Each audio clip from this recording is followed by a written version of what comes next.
it seems like we're always trying a new tool or technique. And since the last few months of when we recorded, I'm sure we've been trying something new. I want to know, guys, what kind of tool or technique or strategy are you trying currently? Duncan, you want to go first? Sure. Do you want me to tell you what Um, yours should be, I or think do I you may have know? actually mentioned this in the past, but Yeah. I've been playing a lot with automation software um, to automate, I guess, repetitive tasks or things that we have to do that follow a template, and even more kind of advanced things when it comes to uh, tools that you could just kind of build if you have an idea on how to do it. So I've been using software called make.com, and then exploring kind of what you can do with it. It could be as simple as we have an intake form that we built for new clients where we're kind of entering all the information into one place, and then that can be basically chopped up and used for different purposes, whether it's coming up with keyword lists, where it's writing ad copy, where it's doing client overviews of kind of what our job will be for them. Um, but that could all be done by simply submitting a form, and then this stuff all automates itself. Uh, but as a good example, actually, we were just Brian, you and I were fiddling for a while just to see is there not a way to automate creating shorts and short videos. So we tried to do that, and then it turns out that there's some quality requirements or length requirements that you didn't necessarily know or you needed. So, but we were able to build basically really short, simple videos that were triggered simply by writing an email to myself and having it go into a specific folder. Yeah. Iain and I worked on some automated tasking of strong coffee tasks that had to go into teamwork, as an example. I built one that can write blog posts and build AI images for blog posts based on prompts. So there's a lot of cool things that you can do with this. From a business perspective, like there's a lot of cool ones too, where you can keep an eye on your competition's websites. You can keep an eye on who they're hiring. There's a lot of competitive applications. I've even been using it to build uh, grid lists and working with Google Places API to pull business locations, all automated, which is quite cool. So the really cool things you can do with it, and honestly, I think I'm just scratching the surface of what you can Mm-hmm. do. So starting to just dive into the potential there, and then how it can be applied to marketing, how it can be applied to strategies and research. Um, but yeah, I find it very exciting. Lots of Takes a fair bit of time to set it up and understand how it works, but it is a pretty, I wouldn't say pretty, it is a very powerful tool. It integrates with so many other programs that we're familiar with.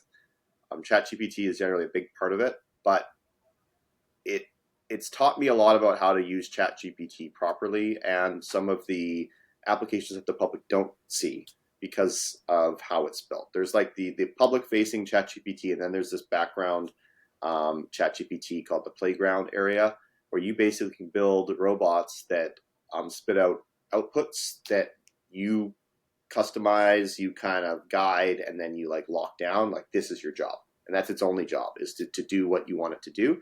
And when you start combining those robots with other robots doing the same thing, you can actually do some pretty cool stuff, like automating e-newsletter emails to clients. Like I say, the blog posting, the competition, the lists that we've been building. It's really neat and powerful, and you can simplify those tasks to be just prompted by you sending yourself an email or receiving an email from somebody or some client or some destination. It's really neat what you can do with it. But yeah, that's what I've been fiddling with, at least over the summer. I think businesses that wonder how they can use AI in their daily lives and they're kind of lost thinking that it's just Chat GPT and it can answer questions for me or write something. I kind of think this is where a lot of them eventually will migrate to. A lot of what you're talking about, Duncan, where Mm-hmm. it's it's it's cleaning up some of the tasks that take a lot of time that are very repetitive, or maybe would take a lot of time and effort to try to figure out how to do, streamlining those so us as humans can do the creative stuff, the fun stuff, the getting it over the finish line stuff. And I know anytime Duncan sends me a message on Teams or Meet at like 3:45, like, hey, do you have 5 minutes? It's probably about Make, because there's probably something cool going on there. So, yeah, and some of the things you guys have been able to build are really, really cool. I can go next.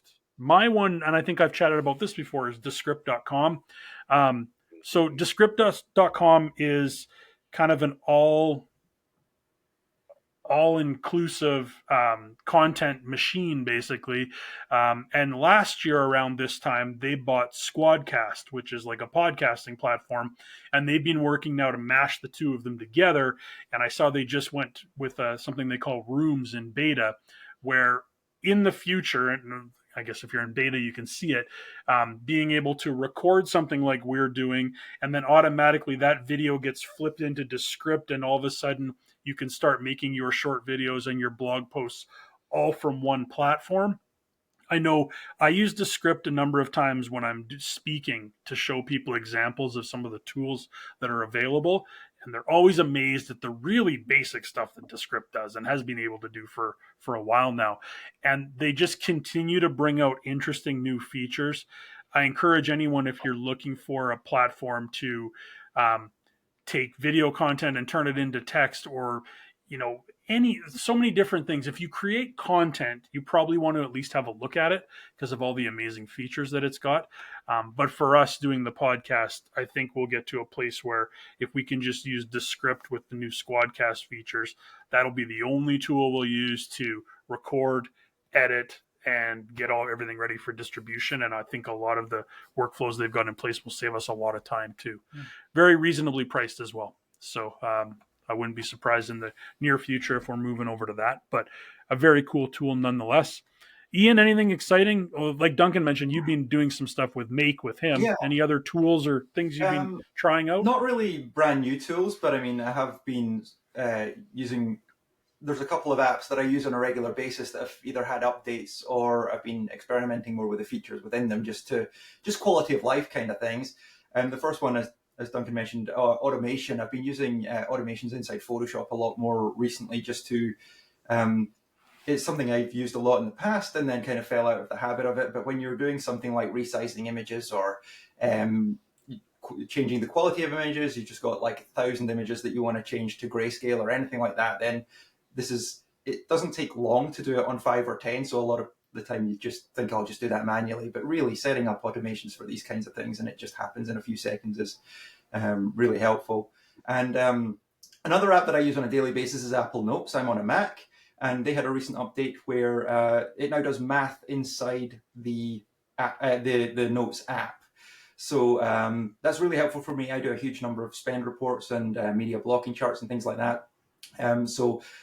Regularly the calculator app is open, or I'll type math in a Spotlight and things like that. And just being able to, while I'm taking notes about something else, if there's any budget information involved and things like that, it's handy just be able to write that down inside the app and it just spits out the answer without me sort of going out of one app and into another to continue what I'm doing. So I'm finding those little, like I say, not new necessarily. The Apple Notes one, the math is new. I think that came out about a month ago. But just little changes to how I do things on a daily basis that have been good quality of life improvements, I guess. I didn't mention Pika.art. That's the program I use to get my picture and squish my head. All right, yes. Play-Doh. Oh. So that's another one that we'll have to insert maybe that video make here, an appearance. I'll have to insert that afterwards. Yes, we'll talk about that one. And I still am on board for when you hover over our photos on the new websites, our heads should explode. But we'll see. We'll see if we go down that road. Apparently, it's not I have a podcast request. Duncan, let me get my notes here. All right, let's hear it.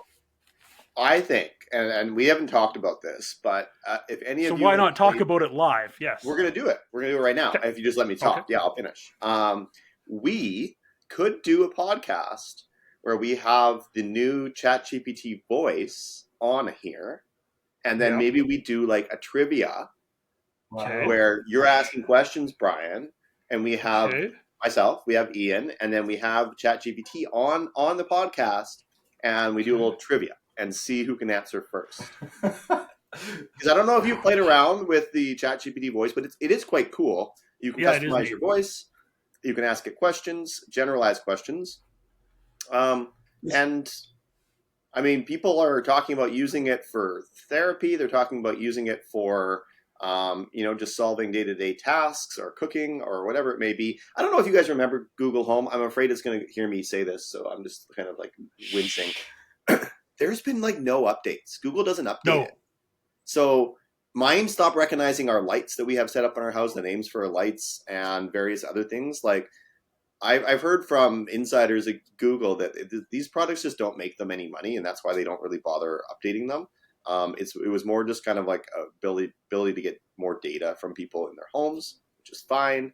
But there is no internal group that is updating Google Homes. They made a few versions of them, and that's basically it. They are like loss leaders. They do not make money. So this little ChatGPT thing is already 10 times better, 100 times better than those simple bots we use them as speakers. So I really do think that ChatGPT is going to be a lot more integrated day to day. But if you ever get a chance, just play with that tool. You just basically get the ChatGPT app, and then on the bottom right, there's a little button that says voice, and then you can choose a voice, and you can talk to them. But you could do trivia, you could ask it to make jokes, you can ask it to spitball ideas and brainstorm. You can, again, use it as a therapist. You can ask it questions about things that you don't understand and want guidance on. It's quite cool what you can do with it. And I think it would be fun if maybe we have an episode with it being involved on the podcast. We could even tell it, hey, you're on a podcast. Let's do it. Okay. It could put us to Be shame with witty. Duncan. This could go very wrong. It could go very wrong, and that's exciting. That's why I'm on board for it. I've made the note, Duncan. The note is here. And to your point, Duncan, you can pick the voice. I was experimenting with it last week. I like the British lady. Her name escapes me. That's the one I go with. They have the weird names like Ember and it's not like edgy. They're Bob edgy. and Jane. Yeah, it's like, okay. Ember. So the note is being taken. We're going to do a trivia challenge against ChatGPT. It'll end horribly, but it'll be great. Okay, great. Well, we won't do it live, so if it just goes way off the rails, we can edit it. Okay, well, we'll done, see. Duncan. I feel like we'll see. Okay, we can kick off the studio by going off the rails. It'll be perfect. All right. I mean, what else am I here for? That's my job, to take things off the rails. It's been weird not having you around. We've been really on time and to the point. And look, we're running at 37 minutes today. So there you go. Welcome back, Duncan. That wraps up another episode of the Strong Coffee Drip. It's great to be back. Let's make sure we don't wait another 80 days before recording another one. Have a wonderful day. Happy Thanksgiving to both of you and everybody in Canada. Enjoy your turkey or whatever you eat, ham, turducken, I don't know. Now, guys, let's get back to work. Thanks, everyone.